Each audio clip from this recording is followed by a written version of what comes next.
Hey, y'all. We are still at the beginning of the new year. I am still loving life and thriving and loving all the things business and really seeing everything that I did in 2024 start to come into fruition. There is nothing more exciting than having the thoughts in your mind play out the way, well, close enough to the way that you wanted them to in the following year. It's so exciting. I hope you're all in that same space.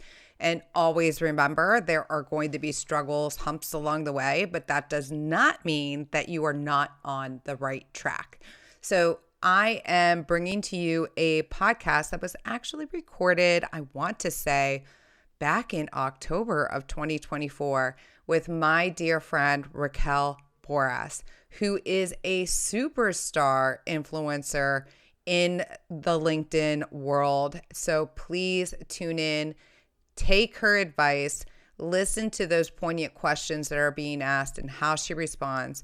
But not only that, hear about the brilliant human and beautiful human that she is through her own endeavors that she tries to elevate other people in this world. It is so amazing. So please listen in and be inspired by her story and her actions. And then you'll know why she has the magnitude of followers she does on LinkedIn. Welcome to The Seed, cultivating growth and empowering women in business. Brought to you by Dandelion-Inc. I'm your host, Lisa Resnick. And this podcast is all about connecting, developing, and supporting women in business. Join me as we explore tips and insights on leadership, business development, and social media strategies that can help you thrive. We'll also hear from amazing guests who share their stories and experiences, offering inspiration and practical advice for your entrepreneurial journey. So tune in, download, like, and subscribe.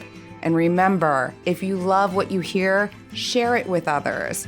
Together, let's cultivate growth and empower women in business. Hey everyone, Lisa Resnick here with The Seed, Growing Your Business. And I am with a very special guest that I may have known for a little bit.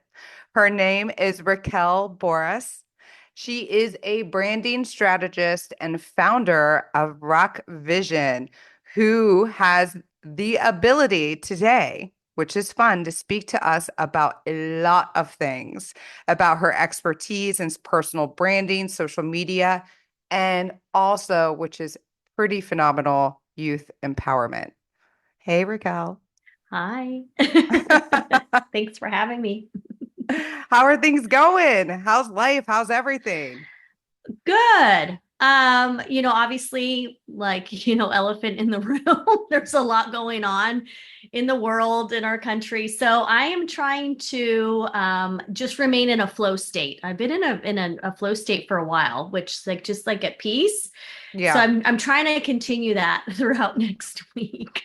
I appreciate your take on it. My take is like I feel like the state of where we are in our country, I feel like I've had my kids begging me to do something for so long that I'm like just so over it. Like I don't want to hear it anymore. So it's like, Right. what do I have to do to tune this all out? I'm like, at the end of the day, I don't do you, boo, as long as you're not hurting anybody else in this world, do Right. you?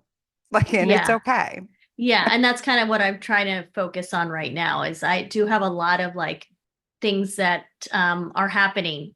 Like the Yes. universe is working right now, like big time around me. So it's kind of cool to even like I even forgot that we had this podcast scheduled.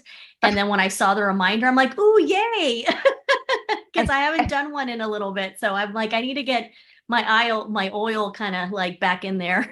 And Wheels that is the turning. very reason why I do send the email out the day of the podcast saying, "Hey, looking forward to see you at this time," Yes. just to make Smart. sure. Yes. But I was really excited because I love being a guest. I love hosting. I love having conversations and talking. What can I say? And you are absolutely phenomenal at it. Thank you. I appreciate that. And we are going to talk about your authenticity and branding. Yes. because you've emphasized the importance of authenticity and personal Hmm. branding. Now, how can individuals ensure that their online presence genuinely reflects who they are? I think that is one of the biggest stumbling blocks Hmm. people have. It's like, oh, I'm authentic, and then cameras on, they start typing, and all of a sudden some mask seems to like cover over who they really are, and it just is not coming across the way that they really, really wanted to. Yeah. Well, it took me some time. I mean, when I started doing video specifically on LinkedIn, my first video was awful because I thought I had to come across a certain way. Because I thought, okay, well, I have to present myself as this professional and I have to Yep. sound really smart and I have to have like this like persona that people will like take me seriously if I have this particular persona. So I'll never forget the first video I did. I put it on LinkedIn. I was promoting an organization that I was like on the board for, and I put it out there, and it was super awkward. And I went over to my ex-husband's to say hi to the kids, and he and I have a great relationship, and we're connected on LinkedIn, so he sees what I do. And I walked in the door, and the first thing he says is, "Hey, I saw your LinkedIn video. Like, wow, you looked really awkward." He goes, "I had to show it to the kids because it was so funny." And then my kids were like, "Mom, that was so not you. Like, what was that?" And so they put me in check right away. Yeah, I they did. realized, like, oh my gosh, that like they automatically knew that that was not me. I clearly was not being my authentic self, but I didn't know what that meant, right? Where they're like, that wasn't you, mom. So it did take a while for me to get to that place.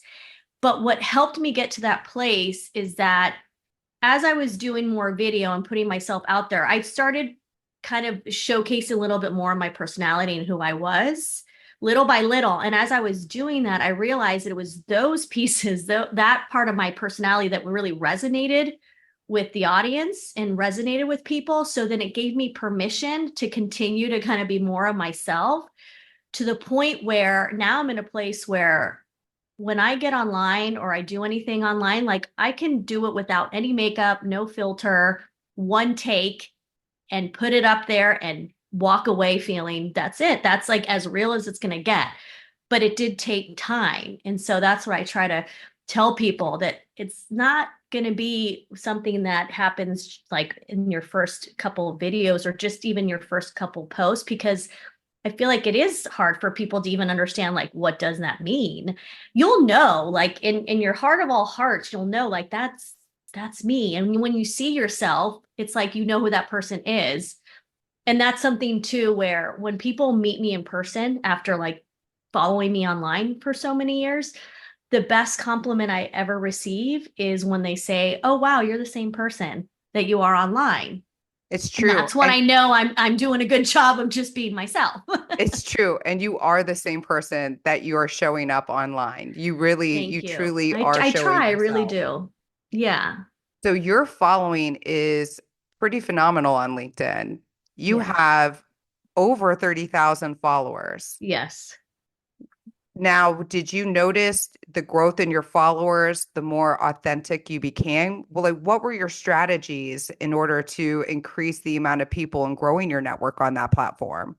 That's what's funny is that I never had a strategy and I still don't, because when I started doing it, no one really was doing it, especially in the mortgage industry. So I kind of, in a way, um, was somewhat of like a trailblazer, if you will. I mean, people at the time thought I was crazy. Yes. I was like, what is she doing? Now they're looking at me like, oh, you like paved the way. I'm like, well, yeah, but at the time I had no idea. I was just doing what I like felt intuitively. So Yeah. specifically with LinkedIn, like I just was being intuitive and just kind of following what I thought like people would want to see, I guess. And then the more I was myself, yes, the more people like actually connected with me in an emotional way and resonated with me. So then the engagement increased, right? Because then people are more likely to engage and comment on your posts because they want to have, they have something to say, you know. And I then when you respond and then the engagement kind of builds, it just kind of naturally evolved. And so people will say, oh, wow, you have such a huge following, but I've been on LinkedIn doing this consistently for 10 years. There are people Yeah. that in a year, they're like, my goal is to get, 10,000 people in a month or something ridiculous. So they strategize and they'll connect with people specifically every single day up until the max that you can on LinkedIn because they've maxed it out now Yes, because they have. they did find that people were using automated systems to just connect with everyone. So yeah, there are hicks. There are tricks and hacks. That you have to be aware of 100%. Yeah, but for me, I just never like had that mentality, and I still don't. Like to this day, there's still certain things that I'm like, oh, okay, I'm just starting to realize like the analytics and like the engagement and the percentage and the impressions and all of those things. Like, and it's only because I have a friend who was like doing a list of the top followed mortgage professionals in the industry, and I was like number 15, like third female. And I thought, oh, this is kind of interesting. So then I started looking into it. But as far as like strategizing, nothing. Like I like to be kind of like the opposite of what everybody's doing in a way to kind of prove to people that Oh, you I don't can have to see that follow. 100% in Yeah. you. But let's bring up the fact because we didn't say like what you started off and the reason why you started off doing what you were doing on all these platforms. It's you started off in the mortgage industry. I still am in the mortgage industry. But but a lot You're of like, that's what's people, crazy. but a lot of people who are in that world, they don't think about the video. I mean, there is that small segment out there that is Mhm. maximizing and utilizing these platforms. But you are right. You did pave the way and you were one of the frontiers when it came to that in the mortgage world. But Mhm. I often when I'm speaking with people who are in finance, mortgage, law, all those where people will be like, yeah, nobody wants to hear that stuff. Like what are we gonna put out there? Yeah. Um, and you've managed to do it in such a brilliant, entertaining way that you're not just like spewing off, these are today's rates and what does Oh, this God. Yeah. mean? Yeah. Yeah. Ugh, boring. Yeah. So talk to people about like how like you started off in the mortgage industry and that moment where you're like, let's just do it. Video is an option on LinkedIn now, and I'm going to Mhm. take advantage of it. Well, for me, before I did the actual video in 2018, I was already posting and already was training a lot of content. And it was primarily to showcase other people because I Yeah. was getting invited to a lot of events and I just am a natural like creative person. Like I'm an artist, I was an art history major, I come from a very creative family. So for me it was like I needed some kind of outlet to show my creativity. So when it came to social media I'm like, "Oh, well, I take really good pictures. I, can use that to be creative." And so I would go to events. Real quick, she does Yeah. take really good pictures because when the first times I met Raquel, we were out and about and it was a networking event, I believe, Yes. for real estate. And she was there and we took a picture and the picture that I took was not that great. She grabbed my phone, quick edit, voila, there was there, postable. Go on.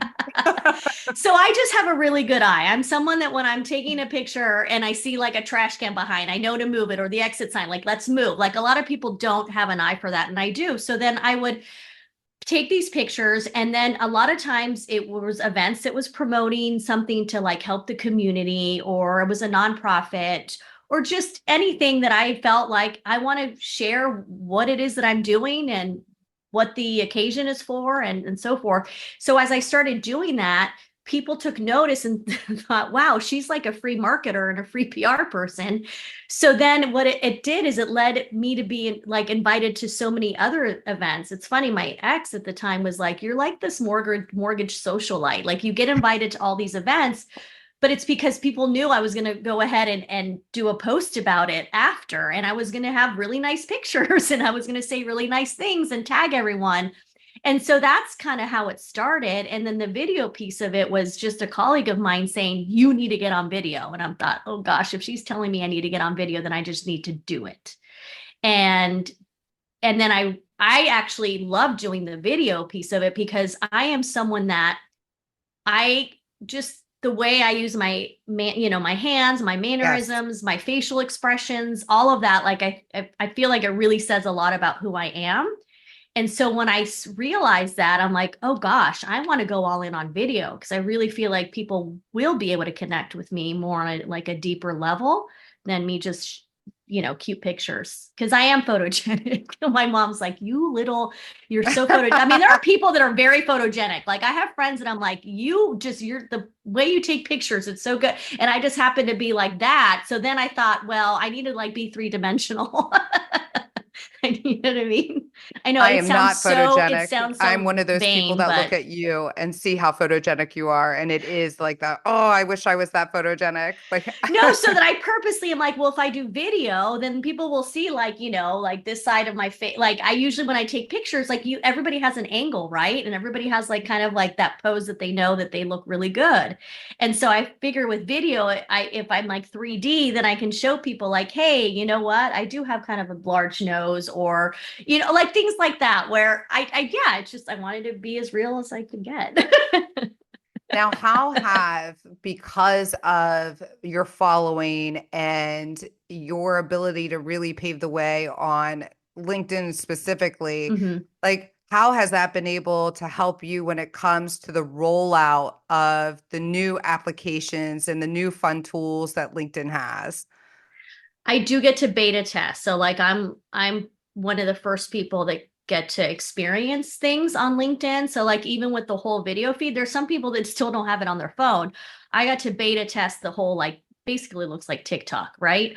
And yeah, I was part of a LinkedIn content creator program so that it kind of allowed me to kind of get in there and get a little bit more insight.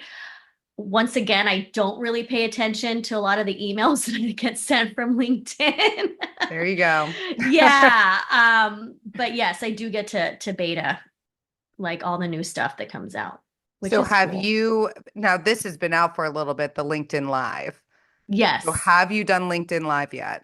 Yes. I haven't done it personally. I do it because I have a show that I host every other week live. It's across LinkedIn, YouTube, and Twitch and something else, and Facebook. It's through Shred Media, but I host that show, and I did my first LinkedIn Live. I did a pop up LinkedIn Live with one of my daughter's friends who's in college, and I started this like rock the career. So it's these like pop up lives, which I've only done one right now because it is a lot of work, but it was the first time I had ever actually done the production myself. Like I had to figure out StreamYard and do it all, the back end, the comments and so that was kind of neat to do that for the very first time. So yeah, I'm still learning. Now, how'd you LinkedIn get Live's been around involved? forever, but How'd you get involved with that platform? What was the platform that you just mentioned that streams to live, LinkedIn, YouTube, oh, Facebook, StreamYard. not StreamYard? So for anybody listening out there, StreamYard, there's Restream, there's Yeah, StreamYard. You could do it. Riverside or something Yeah, or you could do it something. via Zoom. You can just automatically stream live to your social platforms. I want to say it was either StreamYard just got Instagram that you can now live Yes. stream through them as Yeah, well. you And they can. are pretty easy to use. Yeah. Like it's to me way more simplistic than just like even clicking on your phone and going live stream there, quite Yeah. honestly. Because it's like, Yeah, oh, no, there you it's pretty go. easy. And even the free version is really good too because I use the free version. So obviously the free version like it still has the watermark on there, but I don't care. I think if you upgrade then you don't have to have the StreamYard watermark. Obviously there's, upgrades on it, but even the free version works perfectly fine. But you mentioned being a host Yes. on what was the name of the platform? You mean the name of my show? Because or the Not the name of the platform. show. What was it that you mentioned that I said there was Twitch. Are you asking about Twitch? but yes, what show is it Yeah. that is going called? Okay. Yeah. So Women That Shred. So I have a friend who owns his own like media company within the mortgage industry. And he had asked me to host a show with my guests are just women in the mortgage industry. Oh, but awesome. and it's showcasing them in a different light. So we don't really talk business or talk mortgage. We talk more about like them as a person and as a female in the industry. And Yes. so that's been really cool. So yeah, anytime I do any kind of like show or host or guest, like at the end of the day, I try to do it in a way where we're learning something, about this person that we wouldn't know otherwise. So Oh, how that's do you what I come do up with with your that show. questions? I don't. I Okay, see, this is what I'm talking about. Like, I'm very off the cuff type of person. I do better when it's in the moment. So I never have any questions Oh, prepared. you don't have like a list of questions like I do No, of I do not. I know, mm, obviously, I know my guests, I know what they do, and I have an idea of like what topic they want to go ahead and talk about.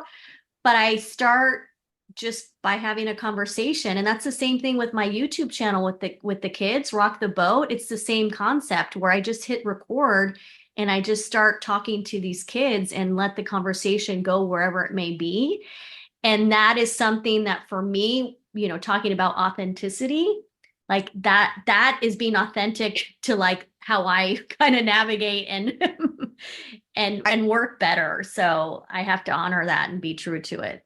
so I love how you have like pretty much streamlined as a creator and seeing the love and the freeness of video. I really do love that you've done this. And I love the fact that you are so immersed in having conversations with people.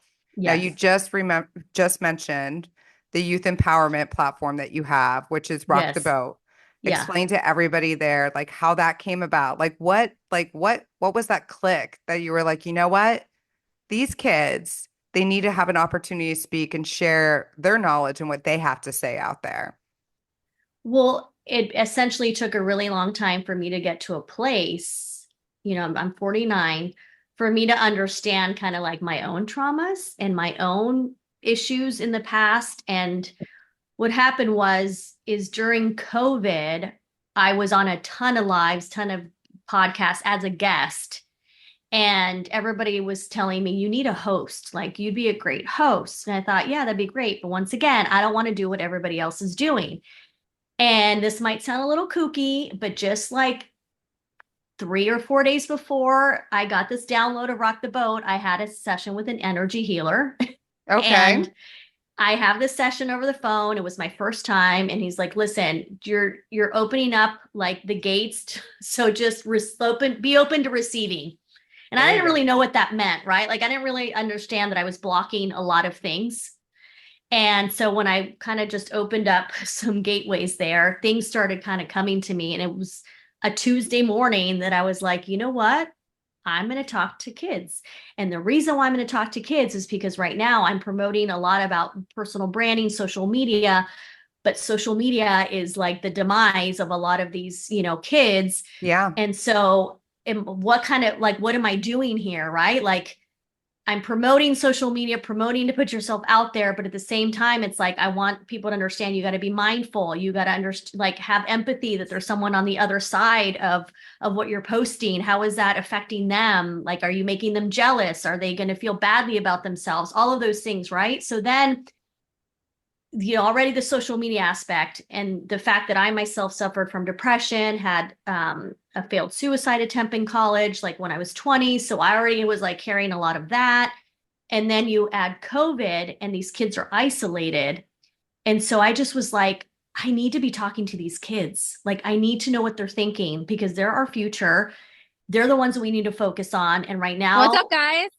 Oh, hey. so sorry.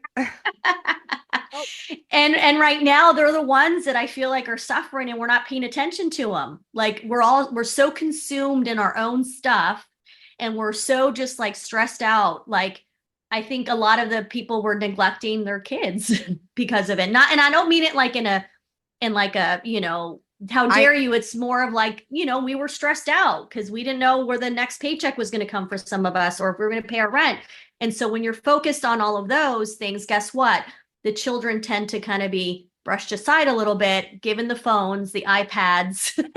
well that is the thing I think, and this could be a whole other Oh pod yeah, we talk, could go down a but rabbit hole like in but many ways. I do feel like it was a lot I don't even think the adults are fully, we've processed everything that we've gone through with COVID. But I think it was like we just focused on such, and when I say superficial in the sense of not dealing with the emotions, like making sure that they're doing their schoolwork, making Right. sure like all those things but really not having the conversations about how are you actually being emotionally impacted right now? Hmm. Let's talk about the scary stuff that's happening in this world, and which quite honestly is continuing on, but like but Yeah. it's we focused on getting through it, and to have those conversations is so important because it gives them opportunities to actually vocalize the feeling part that they're going through. Yes. And so I thought, you know what, let me be like that person, let me kind of like be someone that can maybe bridge the gap right now because, they're at home, they have their parents, and let's be real, a lot of kids don't feel comfortable talking to their parents about certain things. And then their teachers are not there. They're not going to school. So they're not having Yep. that physical contact with their teacher, which maybe their teacher was that person for them. And now it's over Zoom. So I just had this like overwhelming sense of like, I need to help these kids in some way. And maybe the way to do it is just to give them a platform to be able to speak. And when I did that, I also recognized how important it was to create a safe space, non-judgment, like all of those things. And I've always loved kids. I always thought I was going to be a teacher in some way. Like I've always had an affinity for kids. Like that's just been natural for me.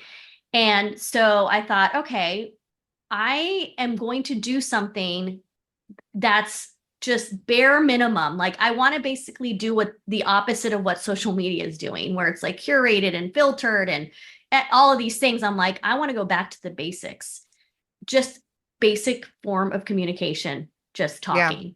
So I decided that I would literally just hit the record button. Not a lot of these kids that I had on my show, it was because it was people that I was connected with on LinkedIn who said, hey, I would love for my kid to be on your show. And so I didn't really know much. Maybe I just knew that they were like 9 years old and their name was Susie, right? But then I'd be like, oh, hey, Susie, so you're 9 yet? Well, oh, so are you in third grade? Yeah, okay, so what are your favorite? And just started like going from there. And then like 30, 60 minutes later, you realize like, okay, I got to like shut this conversation down because it's like getting long. But I learned so much. And what I learned was like, if you're just curious and you just ask questions and then you just shut up and listen, they actually want to share and talk to you. Like it's the opposite of what everybody's saying right now. I mean, I have my own kids, they're 23 and 20. And, everyone's like, oh, they're just stuck to their phones. They don't want to talk. They're just socially awkward, this and that, like ADD, so they can't focus. All of those things that a lot of people were saying, not everybody, but let's be honest, a majority of people. Yes. It was after these conversations, I was like, wait, this kid was like freaking amazing. And a lot of these kids actually repeated, like came back on the show because they enjoyed having a conversation with an adult and enjoyed the fact that an adult actually wanted to hear what they had to say and cared, and then was showcasing them on YouTube or my other platforms. Like they themselves were like, wow, maybe I'm actually like a cool person, when a lot of these kids were like, why me? Like they would even say, they're like, you want me on your YouTube channel? I'm like, yeah, Oh, why not? wow. Like they felt so special. Yes. And I now have 81 conversations on the YouTube channel. And I just and you know what it did for me too, Lisa, is it actually helped my relationship with my kids. Because I was like, if I'm putting all this time and energy and this effort into listening and asking questions and being curious, why am I not doing that for my own kids? Like it's funny when it's like your own children, you tend to be different. And I'm like, why am I being different? I I think need to that give them a safe space we too. often formulate that bad habit because people do say you're staring at your phone. Like I probably have said that. You're on your phone all the time. You're not paying attention, all those things. But what's in my hand while I'm saying it? Yeah, exactly. The Hold phone's on, I in. gotta post this real quick, Wait, That's wait a that. Wait, second. wait, don't ask Let, me that let, question let me yet. get this. Let me get this email out. So Yeah, yeah. Yeah, so that's kind of like what I realized. And also the whole like, judgment free, safe space zone I realized how creating that for my kids and allowed them to be able to open up and share more with me. And then brought us closer. And then just kind of myself being a little bit more vulnerable, how that caused them to like trust me a little bit Yep. more and all of these things. And, I'm not saying that, everything's perfect, but I have to admit, I mean, I have a pretty damn good relationship with my 23 and my 20-year-old. I mean, my 23-year-old, he and I have like become closer as he gets older. We're becoming closer and closer. Now he like calls me every week just to catch up. Like he'll be on his way home from something and he'll call me, and he has the time in the car is the time that we catch up, or he'll FaceTime me. And it makes me so happy because I know all the work that we're putting into it too, Yep. right? Like it just doesn't happen. You've got to put in the work as a parent as well. And be consistent. You have to be consistent. In Yeah. everything that we do. I mean, everybody hears consistency. You can't think that you're going to post something and all of a sudden you're a superstar over the night. You have to be No. consistent with it. Same thing. You can't have one conversation with your kid and Yeah. expect to develop this beautiful, brilliant relationship. You have to be consistent with it. So that's across the board with everything. Yes. Yeah. And across the board, it's work. Yeah. Like Oh yeah. that's it. Everybody looks at a lot of people look at my content. They're like, oh my gosh, you're having so much fun. Like the other day, I posted a day in the life at the office out of a Velociraptor costume. It was during Halloween. I did this whole thing and it was great. Everybody was like, oh my God, that was so good. That was great. I'm like, yeah, but they didn't see like the editing piece on the back end and, Yep. like the different video takes and, different angles. And then the music that I was putting on there, I wanted two different types of music. So I had to use two different editing apps in order to be able it does take time to do all of that too. Only people who are content creators themselves, whether they want to be or they are at a point in their business where they can't bring somebody else on to do it for them. Yeah. Only they know how long it takes to post a simple 10-second clip on Yeah. social media platforms. Yeah. And, It's a lot. people consuming it are like, oh, that looks so fun and so easy. But then when they try to do it, then they do realize that it is harder. And that's why a lot of people just give up or they hire other people to do it. I'm not in a place where I can hire other people to do these things Yes. for me. When I do get to that place, it'll be fantastic because hopefully it'll free up this time for me your to do other problem is things. but you also feed into your problem because you do it for others. Yes, true. That's another thing too. Yeah, because I do it for others too. But it is a lot. But once again, like for me, it's my outlet for my creativity. So it really is fun for me. I truly, it doesn't feel like work at all, even though it does take work and time and energy. I still really enjoy it. So I feel incredibly blessed. But I will tell you this, it's because of what I was doing on LinkedIn and it afforded me the opportunity to do this for a True. company. Like people, like I try to remind people too, like, hey, guess what? Because I did all of that, I had companies coming to me asking me to help them do it. So Yes. like the opportunities, that's like where a lot of people kind of forget, like, yeah, but you're putting yourself out there. Yep. So then who's to say what doors that's going to open up for you? If you don't put yourself out there in person or virtually, the opportunities will not come. And to put Yeah. yourself out there virtually or in person does take a lot of work. And it's opportunities are very, very rarely ever freely given. Yeah. You don't just stumble upon them. It's because of everything that you have worked and you have accomplished to be able to be awarded that. Yeah, and it's interesting because I just had that conversation with my therapist because I've been seeing someone for the last for every week, the therapist like for a year, and I've been doing so much work. Like it's a lot of work to like try to better yourself and evolve and change, right? And I had made a comment about how there are a lot of people that will say things like, you're so lucky, oh my God, look at you. Like they think that it just kind of all came to me just like fell on my lap. And, I take that to heart, when people say that, because I was telling my therapist, I'm like, people don't see like what the energy that I'm putting out there on the back end, like what I'm doing to help other people or what I'm doing, like when nobody's watching, right? Like the things that I do for people, like there's I a lot think of, every day I try to do something that it like gives back or is a kind act, random act of kindness, all of these things. So when good things happen to me, I know it's because I'm also putting out good, but a lot of people don't see that piece of it because at the same time, like, I don't want to be that person that's like, guess what I just did right I was now. about to say, so that's the difference. That is the difference. You will have those who you can call up and be like, "Hey, what are you doing today?" And it's like, "Oh my God."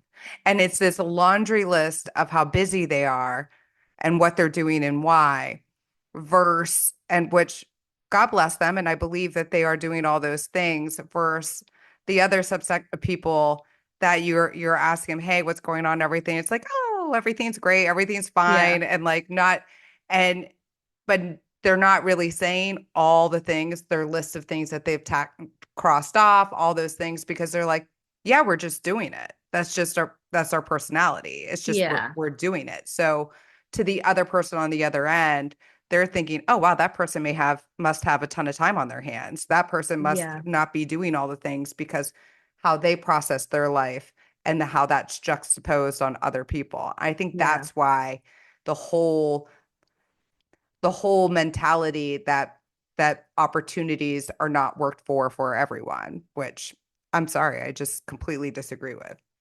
Yeah.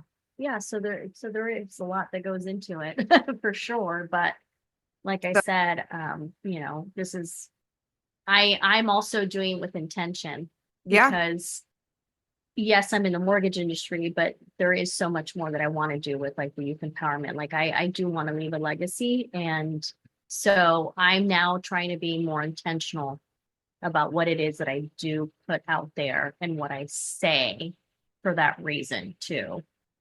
Which I think before I didn't, and the intentionality piece, I didn't really understand it until like recently, to be honest. hey, that's okay. That's Yeah. totally okay. So I have Yeah. to so I have to ask because listened to a podcast about a month ago, great podcast called Tiny Marketing. And Oh. she had Sarah Block is the podcast host name, and she had somebody come on who is also a LinkedIn expert. Hmm. So I'm going to ask you this. So there was the question of the personal versus professional storytelling and Right. and how sometimes people will often utilize LinkedIn like an Instagram Hmm. or a Facebook. More, I would say more Instagram now than Facebook. Yeah. But what are your thoughts? He definitely was did not think that that was the place to be able to do it unless you are Okay. making a connector back to whatever it is that you are doing professionally. Okay. But people who will utilize it as just their personal platform to post things. What are your thoughts? Yeah. So I did notice that there was like a trend on LinkedIn, not like maybe a couple of years ago, that people were just hopping on there for the first time and utilizing it like an Instagram or like a Facebook. And I was a little bit like, Yeah. you kind of have to like work your way to get to that place. And by what I mean by that is even for myself, it took me getting to know my community, my audience, having them trust me, having me trust them to where once I started sharing more personal things, it made sense. Like they understood, like, oh, it's like a relationship, right? Like Yeah. you don't just meet someone and just literally like vomit everything personal about yourself. Like you have to earn that and they have to, like, it's a mutual type of thing. So that's how I deal with LinkedIn, is like these are actual people. We're building like a relationship together. So even when I shared my story about my failed suicide attempt and having suffered from depression, that was maybe 6 years ago. And the reason why I felt like I could do it was because I already felt like I created a community of people that I could trust. And they could then, and I knew that if I was going to share this, it's because they knew that there was a reason why I was sharing it. And you know what I mean? Like, because it was Yeah. important for them to understand.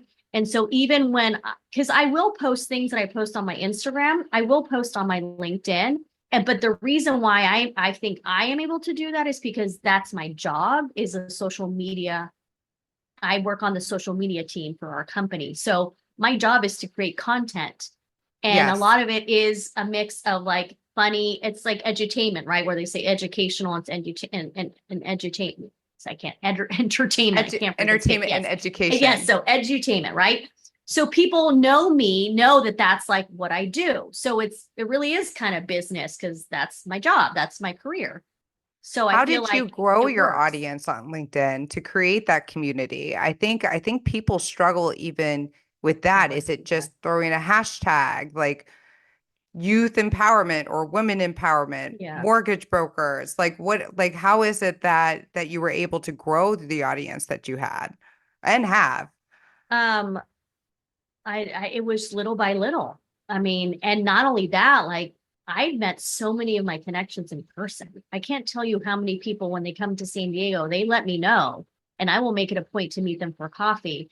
So I'm like you know how they talk about creating like super fans Yes. and yeah, like raving fans and even like the Taylor Swift effect. And, you know, obviously I'm not like comparing myself to Taylor No. Swift. I'm just saying that the way you kind of create that is by also like letting them know that they're just as important as you know what I mean? Like, so when I have people that engage in my content a lot that have nothing to do with my industry, they might just be someone out in, you know, the middle of nowhere with a job that's, you know, might not be related to mortgage, but they're constantly like a cheerleader and constantly like engaging on my content. I'll make it a point and send them a DM separately, like with either a voice note or a video being like, thank you so much for being such a huge support. And I appreciate like you commenting and taking the time to do that. And they like freak out a lot of times. They're like, wait, what? Like you just took the time. I'm like, well, you took the time. So why, like, I feel like it's like human decency to be like, to reciprocate. And so I do a lot of that as well. So it really is like, you really are like You are really creating something cultivating, like, authentic. yes, you're cultivating this community. Like I don't, when I talk about my connections on LinkedIn, I always say my community. I never say my connections or my network. I say my community because I that's what love I that. feel like. I've I'm built a I'm a community community of people. girl. I'm all about the Yes. community. Yeah, so I really feel like I've built one. And what happens is, Lisa, is that even when I left the mortgage industry, all the people in the mortgage industry still follow me. So and still engaged. So when I came back a year later, it like just was so easy. And even the people that were starting to connect with me and follow me during the time that I was doing personal branding and I left the industry. And once I went back into the industry, guess what? They're still there engaging. They're still like in my content because yeah, you create these super fans. You create people that really like connect with you and they want to see your journey. So I love when people reach out to me and say, I've been following your journey. Like that's what I love when they say that. They don't say like I've been following you on, you know, like I've been following your journey and it's so great to see. Like just keep it up. Right? Like Oh, yeah. So I'm going to ask you this you're an expert in personal branding as well. Clearly, you do very well in the professional space, showing authenticity. When it comes to those, because I am one of those like annoying clients, if you will, that will be like, nope, my Instagram personal, my Facebook personal is personal. I will very, very, very rarely, maybe once in a blue moon, post anything that I'm doing for the seed or for Dandelion-Inc. I okay. separate the worlds. And then you have LinkedIn that is like, well, that's all. I'm just talking about business. I'm being authentic about my business, but it's just straight up that's it. So, what advice would you have for those? Because I already have a feeling I know what my advice would be to myself. And I believe I have probably professed this to others that they should be doing it, but yet I don't do it. What is your advice about meshing your personal branding and then making that a connector to the work that you're doing? I mean, I think it's you need to. I think that's what's happened during COVID is people realize there's people behind the business. You Yeah. know, I think COVID really did a good job of Oh, now like see, this. I'll show myself behind my business on my business, but I won't show my business But to that's like part of you, right? Like I know, that's who it's you are. crazy. And so yeah, because there are so many loan officers that are like, well, I have my business, you know, Instagram. I'm like, yeah, okay. guess what? I'm not going to follow your business account. If I know you have a personal account, I'm just going to go follow your personal account because I want to know about you. Like, even when you see someone's business account and then like this is exactly what I'll do is I'll see it and then I'll scroll. And as soon as I see like their face or like something different, I'll click on that. Like all the flyers and all the other stuff and the graphics and everything True. like that, I just go ahead and gloss over. And so I'm kind of like, wasn't that what you do with other people too? They're like, yes. I'm like, so then what makes you any different? What There you makes you go. think I'm going to stop on your business? Like, because it's you're behind the business. So that's where I still kind of chuckle a little bit when people are like, oh, but I want to keep it separate. I'm like, but I don't understand. Like, what's Listen, wrong with like having people know that you like so you chocolate? so you know this, but you know this. So in real estate, when social media platforms came about, it was all about any marketing person that came and spoke to us during our brokerage meetings, which could be painstaking, by the way. But when it came to speak to you and buy the lunch, but it was constantly like you need to post you're selling a house, you sold a house, like this is everything on your personal. I was like, I just felt icky about it. It gave me Yeah. that icky feeling because number one, I feel like doctors don't post, hey, 5 people made it through surgery today. Right. I say, yeah, like I didn't actually like botch a Like, surgery. Someone came out alive. Like, yeah, you're woo. right. So there was that ick that I felt, and honestly, also felt when I scrolled through and saw other agents doing it, although very successful at doing it. Like it did work. Yeah. The proof was in the pudding, but it Yeah. just was not my thing. So how would you like, what would be your recommendation for people who aren't into the ick of being like, let me put in your face, like the Yeah. amount of homes I sold or the amount of shoes I sold today or the clients I signed up for? Like, what would you say to those people when you're looking at your personal brand and meshing that and letting people, because for all of us, I don't care if you're working for a corp or if you're on your own as an entrepreneur, business is very much part of our lives, Yes. very much who we are. So what would be your recommendations of throw it like meshing those worlds together and not having the ick? I mean, once again, like whatever feels right to you. Like if you don't feel comfortable, I mean, obviously you want to do what feels comfortable because if it Yes. doesn't, then like people are going to know that and then it's not fun for you. I definitely feel like you have to blend them, have kind of like a balance there. I mean, there's plenty of people that don't ever post anything about their business, but then every now and again they'll throw something in there. And because they rarely ever promote their business, when they throw that in there, people are actually willing to pay attention because they're like, oh, wait, what does this person do? Or like you do I have to always kind of wondered. remind people. Yeah, you kind of have to remind people.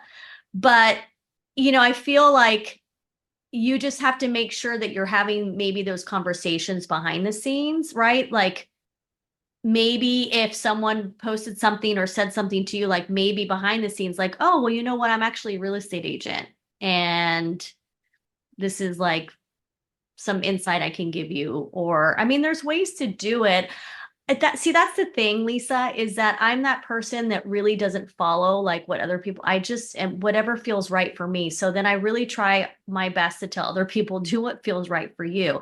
If it feels icky, then don't do it. And if that's like your thing too, if like, because there are real estate agents and people out there that are really good at posting about their business, but they do it in a way that is edutainment and they kill it. So then that's Oh, they great, do. right? Like, yeah, They I mean, do. believe I have friends, I have friends in the industry that you look at their feed and it's all about real estate, but they do it in such a fun way that it does, like, I do pay attention, right? And I'm not looking to buy a home or anything, but I still follow what they're doing because they do it in a very, I guess, authentic way for them, So what would you So say about those that you've spoken to talking about their personal branding and then also that the side because you want to show your authenticity, but you also want to hold things private at the same time. Oh yeah, believe me, I have boundaries, I have limits. Like even though I'm pretty open and transparent,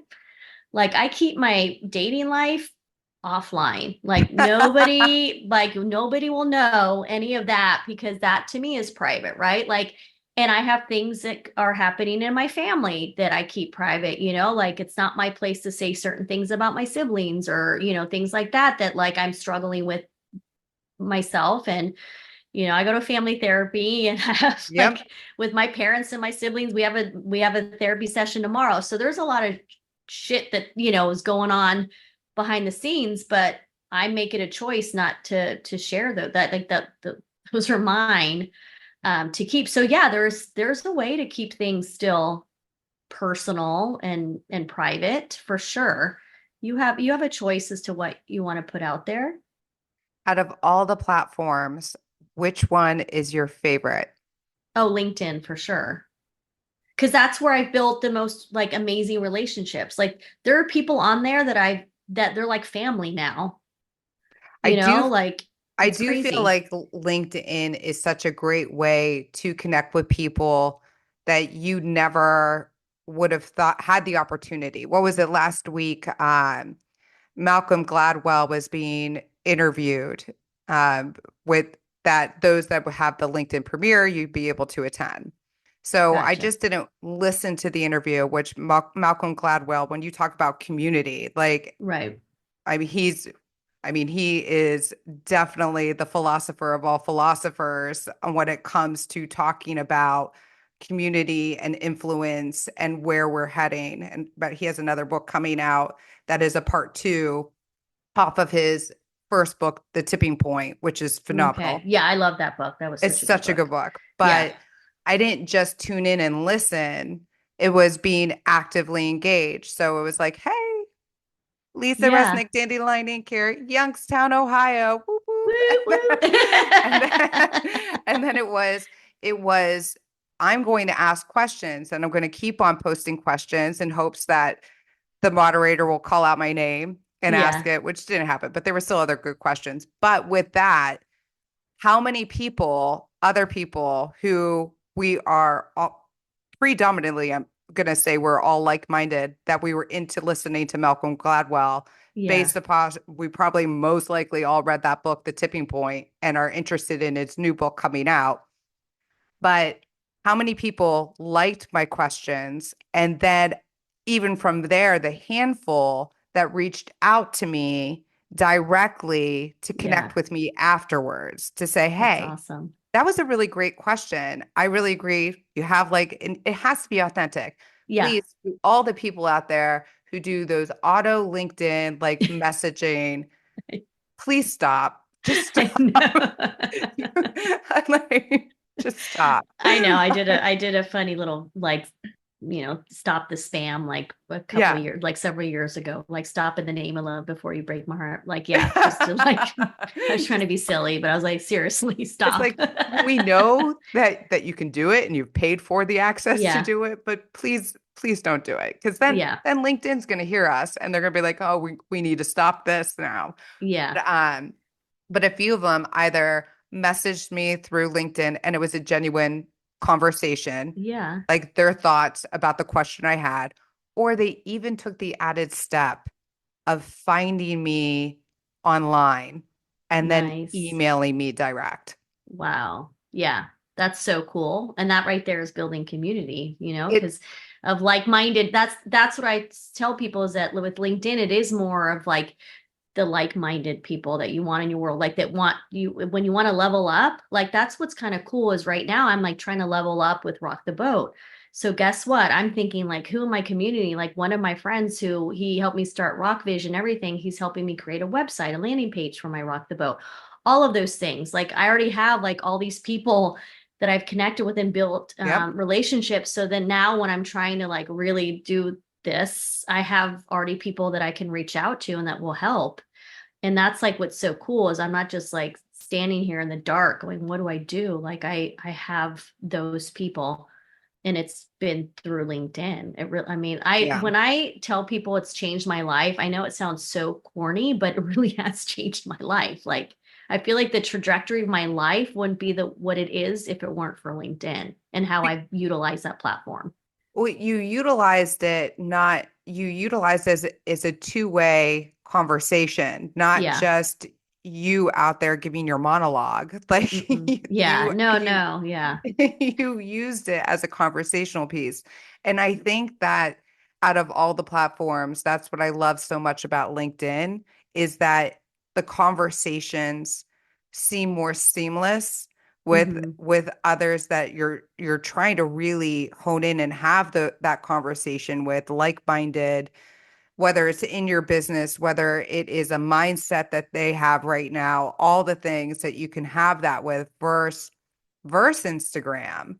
where it is more often that monologue that you're putting out there and people are either liking it and occasionally commenting, because quite often on those platforms, we have all fallen into the video vortex, I like to Yeah. call it, Yeah. of you don't even like anything anymore. You just are entertained and There's, you're well, yeah. entertained and you're entertained. And you can't go for the vanity matrix anymore and hone in on that.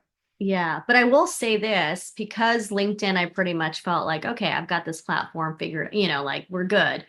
I purposely was like, all right, I want to focus more on my Instagram. I have TikTok, but I just can't get it. And I don't have Facebook. I deleted my Facebook years ago. It just wasn't doing any, it wasn't serving me. So I'm like, There you go. it's not serving me. I'm going to get rid of it. And guess what? It didn't affect my brand or anything. Nope. So it was one less thing I had to worry about. So then I was like, I'm going to focus on Instagram. But I will say that I have noticed in the last year, my engagement has gone up, not necessarily like views or anything, but people actually commenting and people DMing me or like responding to stories. And I'm having like conversations in the DMs now, where before it was like, yeah, I wasn't really paying attention to trying to build a community there. So now I'm being more intentional about it on Instagram. And now I'm starting to see a difference and I'm starting to see like results. But once again, it took me to like really focus and hone in on like, okay, well, if I want people to respond to me and I want to build community, well, guess what? I got to do the same with Yes. others. And I think we forget that too, right? Like we post and then we're like, why is nobody commenting or engaging? It's like, well, are you doing that for anybody else? No. Well, then what Why makes you would they think do it that for you you? deserve to But have that attention if you're not willing to give it? I really love how you just made that point, because I think a lot of time people are exhausted when it comes to social media. Yeah. And I think it's we watch other people and we see how many different platforms they are and how well they're doing on all those platforms. But I really love how you're like, I got LinkedIn. It's Yeah. mastered. It's time to grow. And now Yeah. I'm going to utilize Instagram. I'm going to get rid of what's not working for me. So then Yeah. I'm not even paying attention to it. I think Yeah. you gave up Facebook like a while ago. Yeah, I want to say maybe like 6 years ago. Yeah. I mean, I didn't like it was like a full delete, like get rid of, like Yeah. gone. Like And it doesn't hurt you. I think it did that's the not thing. hurt If me. it's not serving you, Yeah. then let it go. And also don't overwhelm yourself with doing everything at the same level all at once. I mean, when you say you're working on your Instagram, Facebook, LinkedIn, TikTok, Threads, like all those Yeah. things, YouTube right now, that's called multitasking, which we all know multitasking does what? It doesn't really effectively Yeah. work in any of them. So really hone in on that one platform and accelerate in that platform. And Yeah. and just don't worry about the rest. Yeah. It'll And be it's funny okay. too. And I think what's kind of interesting as well is that when people get really well known on a particular platform, it's almost like they get into their head of like, ooh, and then they go over another platform and they are just nobody over there. It's like a nice little like ego check, right? Like that's how it was for me too, right? Okay, yeah, I might have almost 32,000 followers on LinkedIn and I blah, blah, blah, all this stuff. But then you go over on my Instagram and it's, 3,100 followers, which can compare like Yeah. I mean, it's still a good following, but when you compare it to LinkedIn, you're like, okay, it's really not that great. So then it does humble you in a sense of like, and then there's plenty of people that are huge on Instagram. Now they're trying to get over on LinkedIn and they're like, I can't figure this platform out and this sucks. And then they're like, nobody knows me on LinkedIn, but I can't tell you how many people that have really large following on LinkedIn are trying to build their Instagram, and they'll have like hundreds of thousands on LinkedIn. And then I'll go over to their Instagram and like, they'll have just started and it has like a couple hundred, you Yeah. know, and so anybody that goes to Instagram first will see that and be like, oh, these people are like, you know, but yet over on LinkedIn, they're killing it. Yep. So it is kind of I think it's really kind of really funny just to see that. And yeah, it is a nice little moment of like, okay, like get over yourself. At least for me, you know, I do kind of tell myself that a lot of times. I love it. You're like, I tell myself that. Yeah, I tell myself that, like, Raquel, get over it. Like, just because you have this over here doesn't mean anything at the end of the day, you know, like, because what happens if LinkedIn shuts down? Like, I did a post about that during COVID. Like, what would happen if LinkedIn like shut down? Like, who would I be? What would, you know what I mean? Like, it's kind of crazy that you do suddenly like start identifying with certain things, but it's good true. way to, but it is a good way to put things in perspective and be like, why? And that's another thing too. And also why you should always build your email list, because yes, if LinkedIn shut down, yeah, have a way to still contact them to let them know where they can find and you that's now. something that I still haven't done. Everyone's like, you haven't downloaded your contact list? I said, no, I haven't. I don't have this. Everyone's like, what CRM do you use? I'm like, this. Like, I still don't have a CRM. I don't have any of that. So it's like, believe me, I'm still somebody that is trying to figure it out and still can't do it all. I think that there are systems people out there and they thrive. Like they really truly thrive on a system. Trello, Asani, Boomtown for real estate, whatever CRMs out there, Mondays. And there are other people who look at those systems and they're like, that just is not my bag. That is not my thing. It hurts my brain, Lisa. Yeah, like I'm one of those people when someone says, can you put this in a spreadsheet or can you like bullet point, I shut down. Like it really is one of those things. But you tell me like, oh, go make a video on whatever, go to Canva and come up with some design. I'm like, ooh, I got this. So that is something that I have to figure out, because if I'm really trying to like up my rock the boat and really do something with it, I know that I have to like figure out, either I have someone that does that for me or I have to learn it, because yes, you could get a VA, a virtual assistant, to be able to help you out with that, or maybe tap into somebody to at least get you started with all the connections in the community that you've developed. But B, and most importantly, I think it's how we look at it. If you look at it as a system and you're not into systems and that's not the type of person you are, which I get it, neither am I. I like to look at things as strategies, because I do like to strategize. I do like to say, okay, or have an A/B contingency plans, knowing that that's it. And it's how you approach it is completely different, and it also is in ways that actually suits your mind and how you'll be more consistent with the implementation of it. But yes, you do need to build your email list. Especially with Rock the Boat.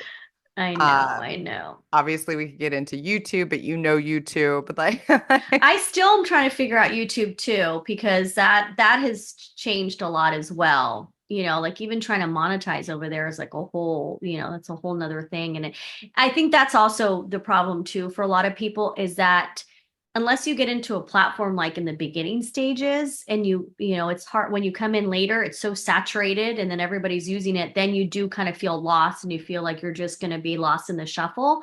So then it's that like pressure of like, well, then how do I stand out? And how do I get people to like actually stop the scroll? All of those things. And so I get it, because that's kind of how I feel like with TikTok. Everyone's like, you got to be on TikTok because that's where the youth I'm not a is. TikTok person either. And I'm like, but I feel like I Yeah, feel like at this point, like, I'm not into it. Sometimes yeah, but I'll be sent text message videos of like whatever my friend saw on TikTok, and we're like, I yeah, can't watch it. It's not, I don't have it that's how it on is my with phone. Facebook. People will send me a Facebook thing. I'm like, sorry, not on Facebook, can't open it. Yeah, like it's Yeah, not. And I am not downloading it just to watch this video. Next time you see me, you can show it to me. Like, yeah, I know. And that's the thing is like, yeah, it can be overwhelming for anybody. And then you start, doing the comparison game, all of those things. I think that's why at the end of the day, I do try to just like focus on like, why do I need it? What's my intention? Like what would be comfortable for me, or what, resonates, or like, what do I feel in my heart and my gut? Like, yep. I pretty much almost every day I have that conversation with myself, because I can totally just get caught up in the hype like everybody else. And there are plenty of businesses out there and people who are not on many of these platforms, and they still utilize them. They just utilize them in a different way. They focus on Yeah. ads instead of on posting. So Yeah. there's different ways that you could do it so it's not so overwhelming and daunting. And at the end of the day, your sanity is first and foremost. If you feel Yeah. too widely spread and you are spending hours on end on these social media platforms, stop focusing on one.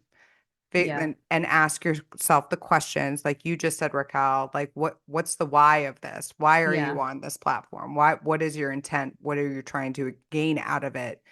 And Yeah. if it is not clear and it is not where you feel comfortable, then no, you should not do it. So Yeah.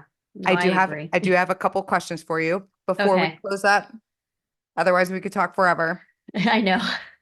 So, and this one is because of Rock the Boat. What advice, what Uh-oh. advice would you offer to young individuals aiming to build their own personal brand in today's digital landscape? uh well, oddly enough, yesterday, so I'm mentoring two kids in high school, seniors, that have a nonprofit that's for mental health within teens. And I'm their mentor. And so we had our first call yesterday, and I was auditing their Instagram, and there was nothing there about them. Like, it was all just graphics. And so I told them, I was like, hey, it's really important that I know why you guys Yeah. started, what your why is again, like who you are, and what resonated with you about like wanting to support other teens in the mental health space. And so they're going to try to do more content around themselves. And once again, like, what's ironic too is that the nonprofit that we're all working under is called Digital for Good, and it's about like digital safety and using online safely and using social media mindfully and safely as well. So for me, everybody's kind of putting themselves out there, so it's not like, this exploitation type thing, but I feel like for these young adults, I really do try to like instill it in their heads Yeah. of like, remember, what you're putting out there can affect somebody else. Like, just how you are comparing yourself to that person, or you're feeling badly about yourself because you Yep. don't have that. Just think you could be doing the same thing to somebody else. So like, really try to like, I really try to have these kids have this sense of like empathy, because that's the only way that we're going to be able to do better on social media and just do better in this world. And like the non-judgment piece, right? Like, because we are going towards that direction where like everybody's online and everybody's kind of like sharing who they are and all of it. So that's, I feel like, kind of inevitable, but let's be self-aware about it.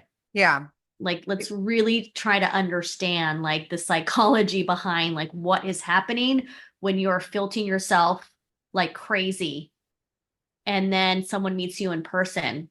Like, isn't that kind of awkward? You know what I mean? Like, where, because already they have this perception Yeah. of you, and then they meet you and you're not the same, and then there already kind of changes. Like, yeah, like I'm trying, like it is getting really like nitty gritty, but at the same time I feel like we have to have those conversations. And plus they're very mature. they're much more mature than we were at that age. Like they have much more self-awareness and understanding. And so that's why I kind of like have those conversations with them. Like, hey, do me a favor.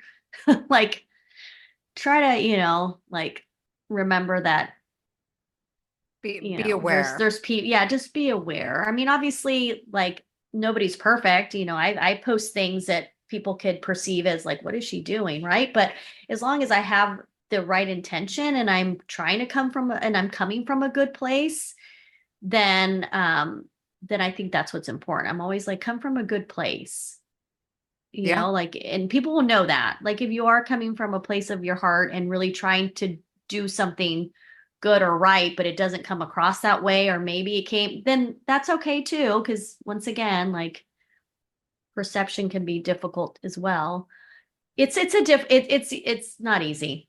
Like, I feel like it's still something that we're all just trying to kind of like navigate Well, it's to be, new. Social yeah. media, even though it's been around since what, 20, when was Facebook or MySpace to go back even Well, further, 20, LinkedIn was the first social media 2007, platform. was it? Well, LinkedIn, I think, was 2005 or six, and it was before all of those platforms. Oh, well, Like people don't hey, realize that LinkedIn's the OG. no, Yeah, no. There you go. There's a little yeah, tidbit. LinkedIn paving the way. There you yeah. go. But they weren't just really considered social media platform, but they were. They were before Facebook and all of those. Well, Yeah, it's still new to us. It's moving a lot faster than we are as humans, but we yeah, will eventually grasp it and we'll learn how the norms are or social acceptance and how we need to learn how to communicate with one another on these platforms. It's just yeah, like when the telephone first came about, how we've grown to utilize the telephone because we didn't use it then as we do now. I yeah. believe then it was just like a plug-in. You had a call and that was it. Like it That, was specific, being like it wasn't a conversation. It was I is the general store open? I don't know, or yeah, something so simple like that. But you were not to be on the phone very long. yeah. But I think that we covered so much today. LinkedIn rocks and how you've been able to utilize that in video to grow where you are, but how Hmm. more importantly, whether it's just on LinkedIn or even on any other of the social platforms, it is a communication. It's a two-way. It's not a Hmm. monologue. Make sure you're actually conversing with people. And if you're going to spend the time on these platforms, fully spend the time on these platforms. And if you don't have all that time to spend on all the platforms, maybe minimize the amount of platforms that you're trying to spend all your time at right now. Hmm. Like, go And where your that, audience is. Like, yeah, clearly, like if it's a young audience, then you're not really hanging out on LinkedIn or no, Facebook.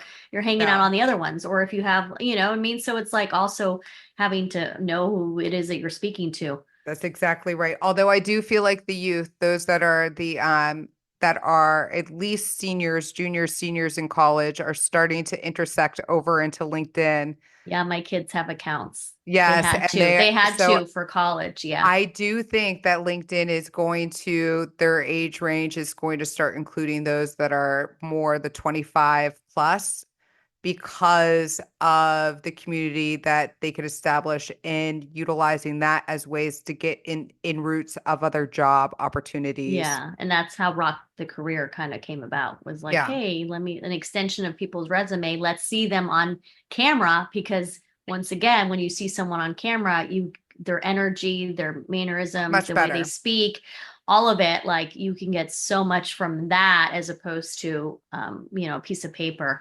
It's So that's true. kind of like what I'm trying to accomplish because I feel like once again that's where we're going to is a lot of people are want particular like cultures in their company, like, and there are people out there that, yeah, on paper, like I know on paper, I'm super like unqualified in so many ways, but you get me in front of a hiring manager or a leader of like a company, and I Yeah. know I can probably convince that person to hire me because, I can kind of my passion, my work ethic, my Yeah. energy comes across in a way of like, I think people would take a chance on me, and they have. I mean, I've had people take so many chances on me in the workplace because I really don't have the experience. I ended up graduating from college because of my failed suicide attempt. So on paper, yeah, I look like a loser.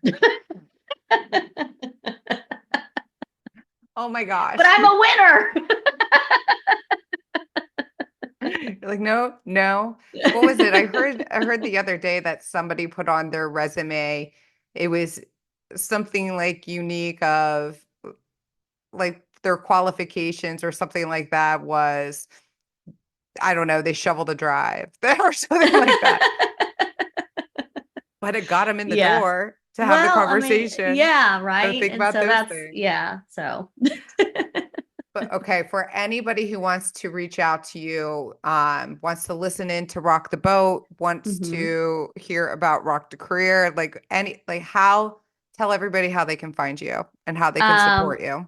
well, this sounds awful, but if you just Google my name, like my LinkedIn will pop up, Instagram will pop up. That's a great thing too about, Google search is like if you put a lot out there, guess what? Like someone Googles you and everything pops up.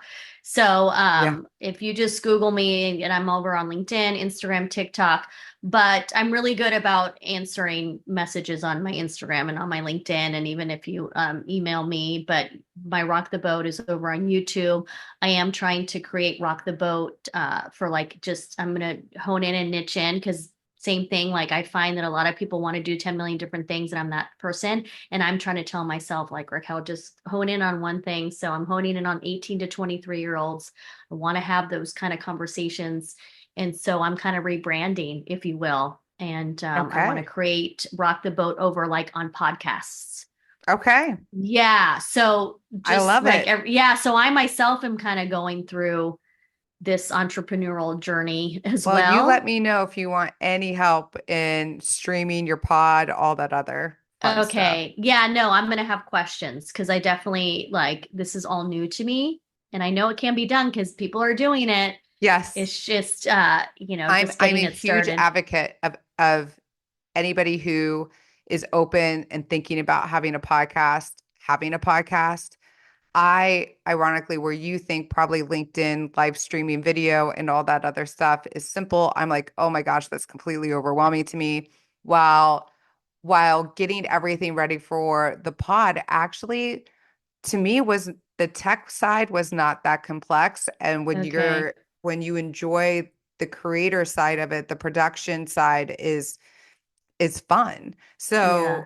And you get to have great conversations like this with people, which is amazing. Yeah, and that's what I love. At the end of the day, someone's like, "What do you see yourself being able to do every single day, like for the rest of your life?" I was like, "Just talk to people, have Yeah. conversations. Like, I never get tired of talking." Yep. Same. So Same that's when I here. know that, that's what I meant. That's my purpose. Same here. I love it. Thank you so much. Thank you. Oh, the people who came on dropped off. It's all good. It's all good. Thank you, Raquel. Thank you. Thank Big you jug of so water because I much. can't have anything else. Oh, that's right. I forget that. Like, when do you start having to actually take the Oh growth shit, I'm prep? supposed to now at 4. Okay, yeah, go start it. Oh And shit. That's yeah, ironic. no pun intended. Yeah, go start it and just be prepared to be close to a bathroom for the rest of the night. Yeah, that's what my mom said too. Yeah. Yay. Just be comfortable, some like baggy sweats that can come off and on really easily. So So yeah, take pajama off the bottoms. corduroys. Is that what you were saying? Yes, you want elastic, just like don't even bother with underwear, just like big old baggy sweatpants. That's what I would do. All right. Got it. Oh, this is gonna be fun. Oh my All right. gosh. All right, I'll talk to you We'll do later. great. All right. Thanks, Lisa. Bye. Bye.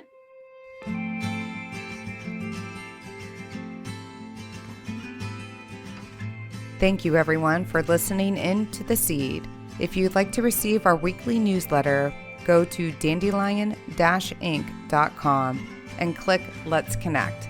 And please be sure to subscribe to The Seeds podcast to hear more inspiring stories from other badass women that are all around us.